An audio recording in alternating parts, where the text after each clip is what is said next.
الفاتحة مع الصلوات.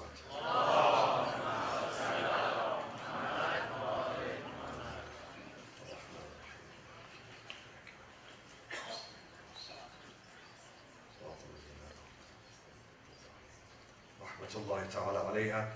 Before I begin, yesterday, Friday, in Portland, Oregon, a tragedy took place that touches the heart of all of us, especially the Muslims.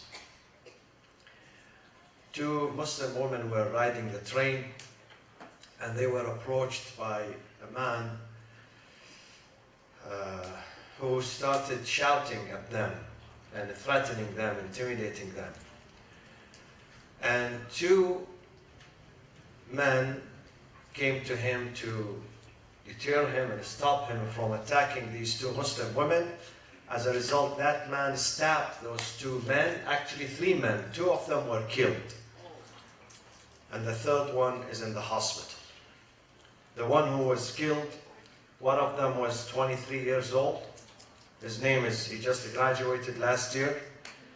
His name is Taliesin Namki Mitch, 23 years. And the second one is 53 years old and he has 4 children.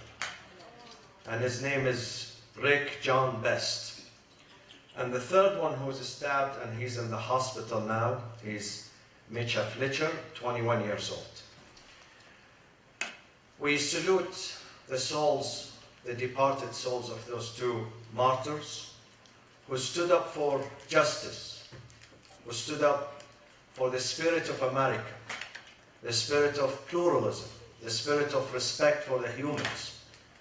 We salute them and we ask Allah to bestow mercy on them, on their family members, on their mothers, on their children. And also we pray that Allah would bring fast recovery, inshallah, to the third person who was wounded and he's in the hospital. I ask you now to observe silence for the souls, departed souls of those two great heroes in Portland, Oregon.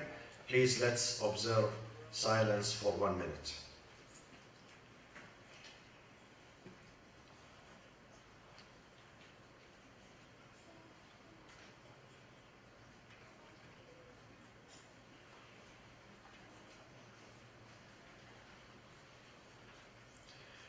بسم الله الرحمن الرحيم الحمد لله رب العالمين والصلاة والسلام على سيدنا ونبينا أبي القاسم المصطفى محمد وعلى أهل بيته الطيبين الطاهرين المعصومين اللهم صل على محمد وعلى أصحابه المنتجبين.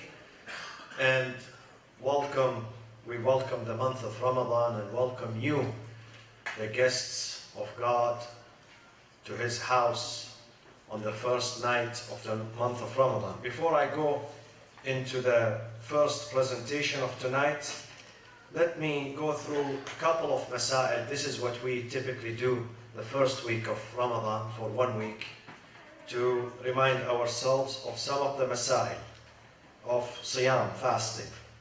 Number one, many people ask about medical checkup. Can they go to the doctor while they are fasting and they can be physically checked by a doctor? Yes, they can do that. It would not hurt their fasting. Even women can go to gynecologists, they can be checked, and that would not compromise their fasting. Also, going to the dentist would be okay as long as you do not swallow any liquid. But if you know that you're going to swallow the liquid while you are on the dentist seat, then don't go and postpone that until either in the evening or after the month of Ramadan. Few things would not hurt your fasting. Bleeding, any type of a bleeding, external or internal, would not void your fasting. Vomiting, if vomiting is not voluntarily done, it happens by accident or without control, again, it would not hurt your fasting. But if someone vomits voluntarily and anything gets out of his stomach, then that would hurt the fasting. Also, the IV.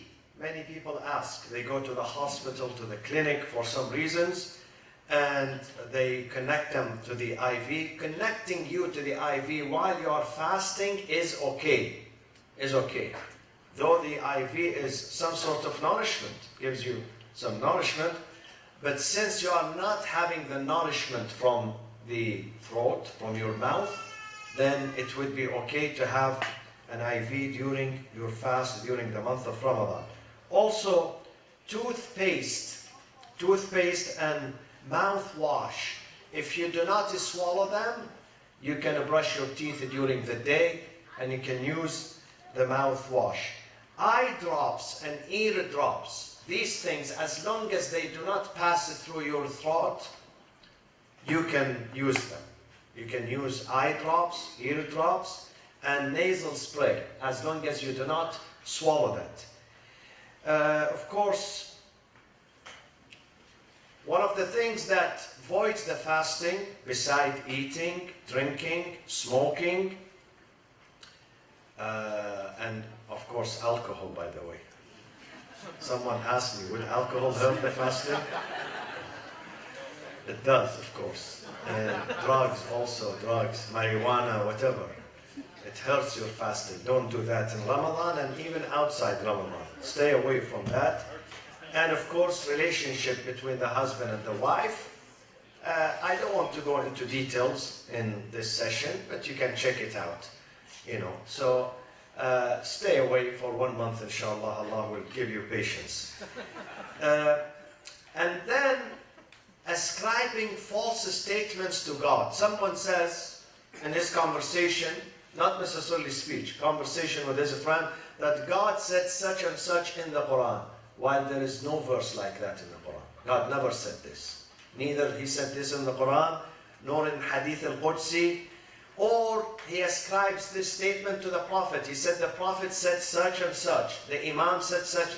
This will hurt your fast. It will break your fast. So don't, if you are not sure of what you are saying, don't ascribe that to God or the Prophet or the Imams. Someone asked me about music and songs during the days of Ramadan and the nights of Ramadan. You might not lose your fast, but you are compromising the spiritual value of your fast. Because fasting is about self-control. It's about self-control. Controlling our eyes, our ears, our mouth, our tongue, our limbs. So if I cannot control myself and I want to listen to music, especially bad music, bad songs, during the days of Ramadan when I am fasting, I will compromise the spiritual value of my fast.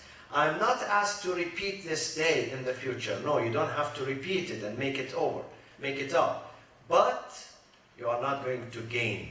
لَعَلَّكُمْ تَتَّقُونَ, the benefit of fasting at the end of the day, so you may have better self-control over your desires. Better and stronger self-control. لَعَلَّكُمْ تَتَّقُونَ. And wearing perfume is very much recommended during the days and the nights of Ramadan for someone who fasts. And two more things. For those who cannot fast for some reason, many people cannot fast. Elderly people, they are not asked to fast. Elderly people who cannot bear the thirst or the hunger, or they have medication, they have to have their medication. They, if outside Ramadan they cannot make it up, then they pay 750 gram every day that they miss, every day, for the poor people, of food. 750 gram of food. The food, it could be rice, it could be bread, it could be dates, whatever considered original food. 750 gram, they give it to the poor and the needy. And those who cannot fast, those, let's say, are traveling, or sick, or elderly, or pregnant women, or nursing mothers, those are exempted from fasting. Okay? And I will elaborate on these 3-4 examples tomorrow, inshallah. they should not eat in public. Eating in public called al-tajahur bil-iftar. Tajahur, making it public. So though you are exempted, you don't have to fast, but you should not go and eat in public. If you want to eat, enjoy your chalo kebab, go, lock the door, and stay indoors and eat in a private, inshallah. Ramadan Mubarak on you. Sallu ala Muhammadin wa ali Muhammad. بسم الله الرحمن الرحيم الحمد لله رب العالمين وصلى الله وسلم على سيدنا محمد وأهل بيته الطيبين الطاهرين. Welcome these beautiful faces on the first day, and I hope you continue your visits to the masajid, to the mosques, to the Islamic circles and Islamic centers during this holy month, for what gives flavor to the month of Ramadan is when you come to the masjid. Is when you visit your community members, your society members. You visit with them, you break bread with them, you share the dua and the prayers and the supplications with them. That brings lots of meaning and flavor into the fasting of the month of Ramadan. And of course, when you come to the Islamic Center, try to contribute. Let's contribute. Sometimes you contribute with the food, with the money, sometimes with cleaning the place, making it neat, beautiful, presentable, clean. These are our responsibilities, all of us. We belong to this place. We have a sense of ownership and sense of belonging to these places. So let's, live up to our responsibilities. The best one who describes the month of Ramadan and the numerous benefits of this month is our great Prophet Muhammad sallallahu alaihi wasallam. This hadith has been narrated by our eighth Imam, Al-Imam Ali ibn Musa al-Rida alayhi salatu wassalam, an abaihi, from his forefathers, and Rasulullah.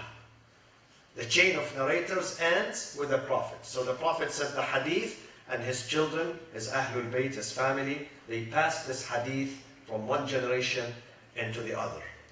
So Imam al-Rida says, the Prophet, during the last Friday of Sha'ban, the year that Ramadan was prescribed and mandated, it was the second year of the Hijrah. When the Muslims were in Mecca, they were not asked to fast. There were no fasting. So when they came to Medina, on their second year of staying in Medina, Quran came in Surah Al-Baqarah, يا أيها الذين آمنوا كتب عليكم الصيام كما كتب على الذين من قبلكم لعلكم تتقون. Now, fasting has been prescribed over you as it has been with previous religions and generations. So you may attain self-restraint and self-control. So the Prophet stood and he said to his community, أيها الناس إنه قد أقبل إليكم شهر الله بالبركة والرحمة والمغفرة. This month has arrived carrying three gifts. Gift number one is barakah. What is barakah? What is the meaning of barakah? We always say, God bless you. What does it mean, bless? What is the true meaning of a blessing? We say we have so much blessings from God. What do you mean by that? Blessing in Islam means continuity, sustainability, and stability.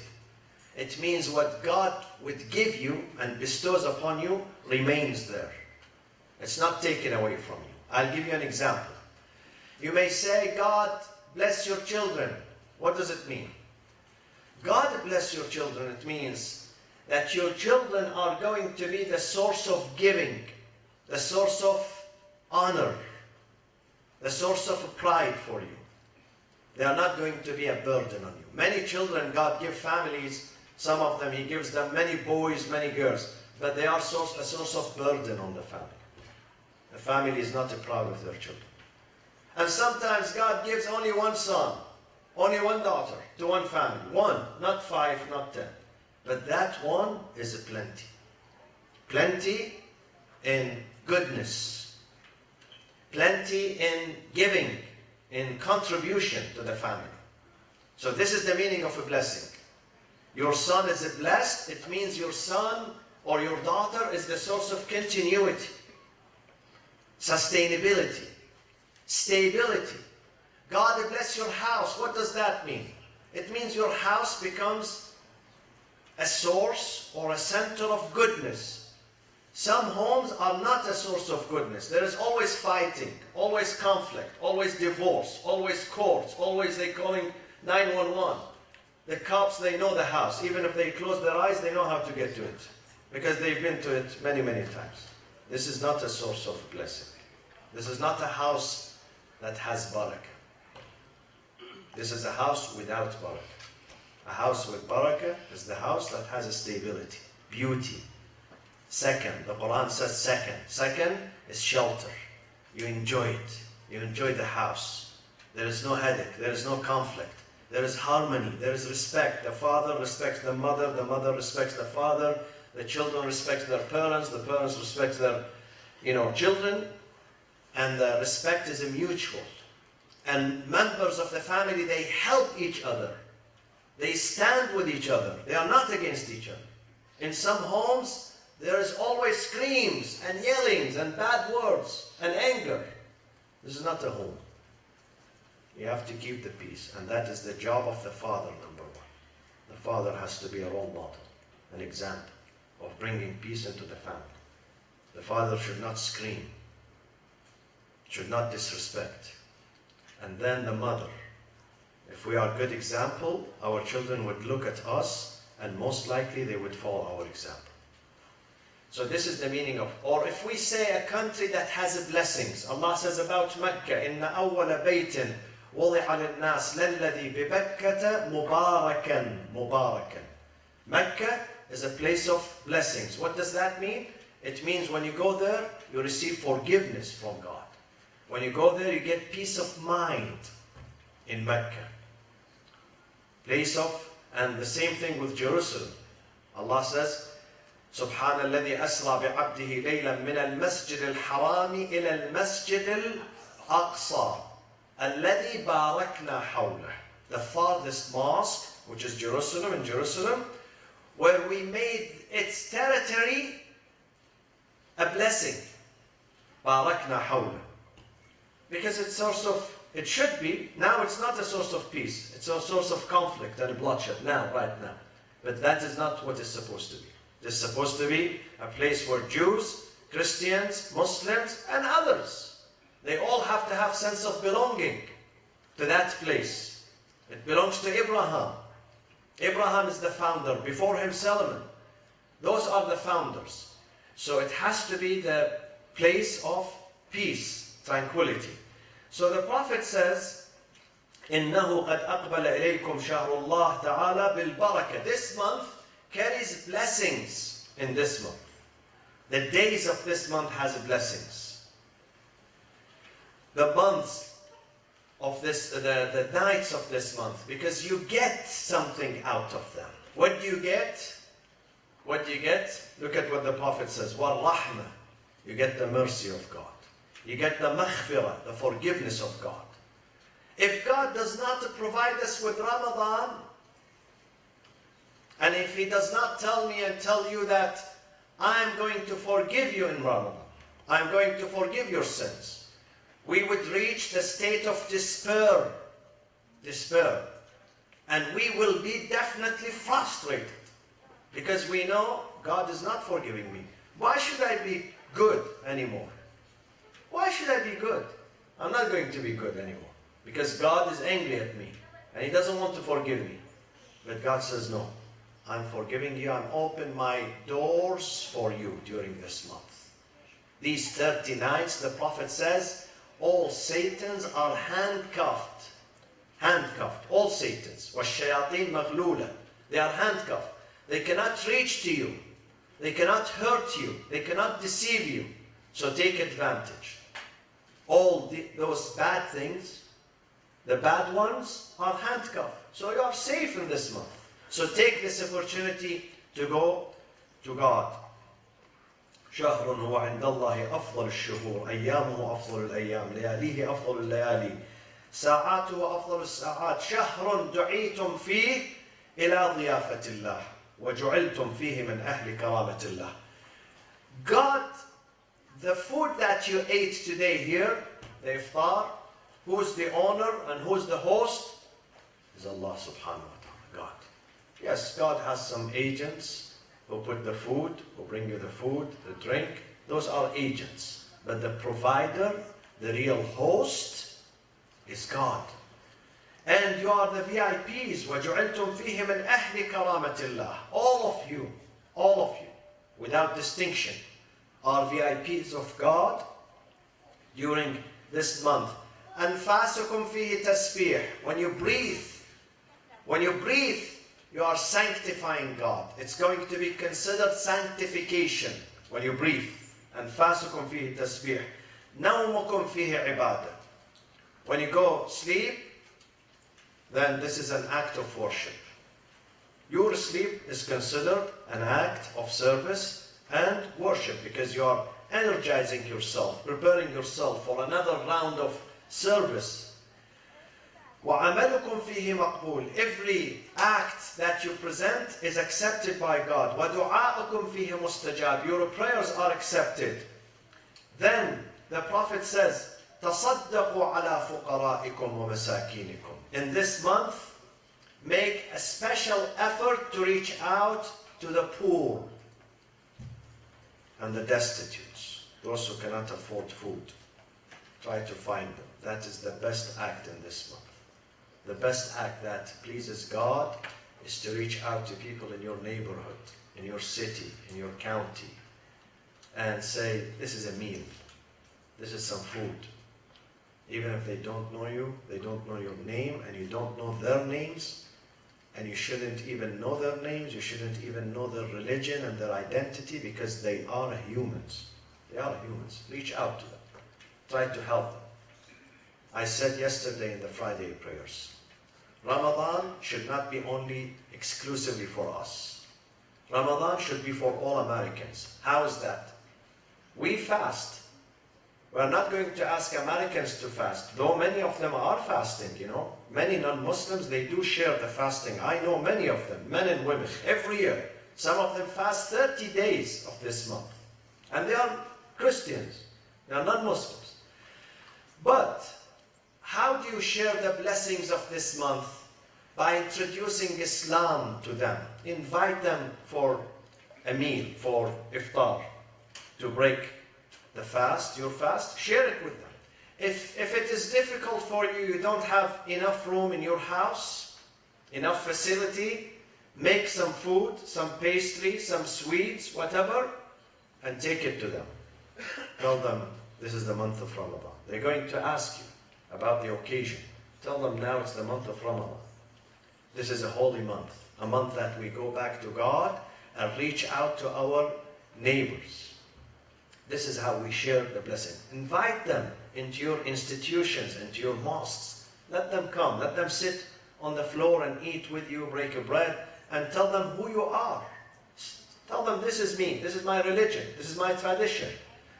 So try to reach out to them. تَصَدَّقُوا عَلَى فُقَرَائِكُمْ وَمَسَاكِينِكُمْ وَقِّرُوا كِبَارَكُمْ. In this month, respect the elderly. I know many young generation, they do not respect their parents. They don't respect them. I'm not saying respect them, just salute them every morning like military officer. No, they don't expect that from you. Respect, it means when they say something to you, they say this is harmful. Don't get close to this. Don't do this. Don't eat this. Don't go there. Listen to them. Because they have more what? Experience in this life and more knowledge. Besides, they love you. I cannot imagine a father or a mother who hates her son. I can't imagine. Believe me, there is no father or a mother who hates his children. They don't hate you. So listen to them. Listen to them and respect them. Respect the elderly. If you want your children tomorrow to come and respect you, you must respect your parents today. You must respect them. I said so many times to many people who come here to convert to Islam, and they tell me, what should we do with our parents? I tell them, from now on that you are converting to Islam, embracing this new religion, you have to respect your parents even more. More. Because now you are a Muslim. You have a big responsibility. You are a different human being. And God says in the book, وَقَضَى رَبُّكَ أَلَّا تَعْبُدُوا إِلَّا إِيَّاهُ وَبِالْوَالِدَيْنِ إِحْسَانًا. Worship me and be nice to your parents. وَارْحَمُوا صِغَارَكُمْ. Respect your elderly and bestow mercy on the young ones. Bestow mercy on them. Do not neglect them. A father should not neglect his children. If you are neglecting them outside Ramadan, don't do this during the month of Ramadan. Pay more attention, spend more time. Your children, they need you. They need to speak to you. They need to see the father. They need to see him visible there. Also, they need the mother. They need to see more love, more care from the mother. So bestow more mercy on the young ones. وَصِلُوا أَرْحَامَكُمْ. صِلُوا أَرْحَامَكُمْ means connect with your extended family. Many people who live in this country and elsewhere, they don't get a chance to call their aunts, their uncles, their cousins, their relatives. They don't. They work like a machine. Many people in this country, they are machines, by the way. Believe me, they are machines. Machines in the shape of a human being. Machines. So they don't get a chance. They don't even remember that they have an extended family. They don't reach out to them. During this month, reach out to your extended family. How many cousins you have? Give them a call. Give them a call. Nowadays, if the call was expensive in the past or it takes time, nowadays with WhatsApp, you can leave a 30-second message. Hey, how are you? I love you. I miss you. That's it. At least say hey to them so they know you are still alive. And they realize that this is the month of mercy. This is the month of connection. Connection with each other. Try to reach out to them. From today, from tomorrow. Reach out to your extended family members. وَاحْفَظُوا أَلْسِنَتَكُمْ. The Prophet says, in this month, safeguard your tongues. The most uncontrollable organ that we have in our body is the tongue. We have less control over the tongue. As soon as we get angry, immediately we say something bad. And this is unacceptable. This would hurt your character. This would compromise your integrity. You would lose your value. People judge you by what you say. By what you say. Because what you say is the reflection of your heart, your character, your spirit. If your spirit is good, what you say is going to be good. If the spirit is evil, what we say is also evil. So let's try to control the tongue. Let's consider what we say. Amir al-Mu'mineen, Imam Ali alayhi salam, he says, فَمُ الْعَاقِلِ قَلْبُ الْعَاقِلِ أَمَامَ فَمِهِ.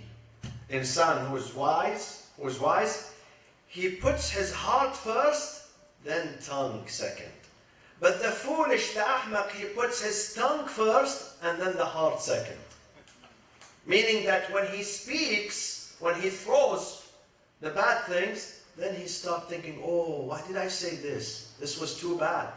But a person who is wise, he doesn't say unless he evaluates. What I'm going to say, is it good or bad? If it is good, he will send it out. If it is bad, he would not send it. He would restrain it. He would restrain it. وَاحْفَظُوا أَلْسِنَتَكُمْ. Safeguard your tongues in this month. When you speak to your family members, when you speak to everyone. Believe me, sometimes you can win the hearts of people through your tongue. Through something small you say. Something very small. Small sentence. Small word you say. You can win the hearts and the minds of many people around you. And this is exactly the teachings of this book, our book. ادفع بالتي هي أحسن فإذا الذي بينك وبينه عداوة كأنه ولي حميم. Now we have a president who does not control his tongue. And look at what he's doing now to America. He's hurting his country. He's hurting 330 million people because he cannot control his tongue. It damages, not only sometimes someone says something damages himself. And sometimes it damages his county, and sometimes it damages the whole country, rather the whole world. احفظوا ألسنتكم.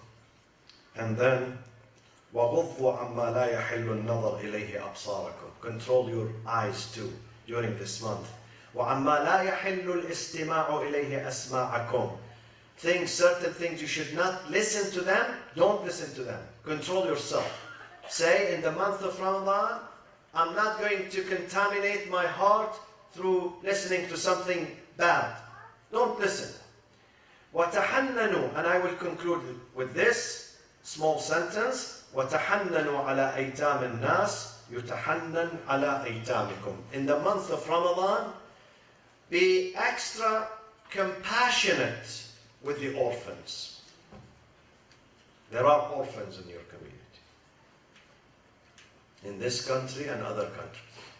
Sometimes you see the orphans, sometimes you see their pictures. In Syria alone, there are hundreds of thousands of orphans today in one country. In Iraq alone, there are millions of orphans. Reach out to them. I know they could not be your relative, but they are humans. They are related to you in humanity. And you have to be responsible in this life. God did not send me to this life just for me to eat and drink and have fun. This is the life of animals. God says, I will judge you on the day of judgment by the number of the lives you saved. I don't care how much you prayed, how much you fast. This was done for you. I care about how much lives you saved. How many lives? How many lives? On that day, God is going to judge us and reward us based on how many lives you dignified, you saved, you brought them back to dignity. And one example of that are the orphans. Reach out to them. Try to contribute, try to give, try to feed.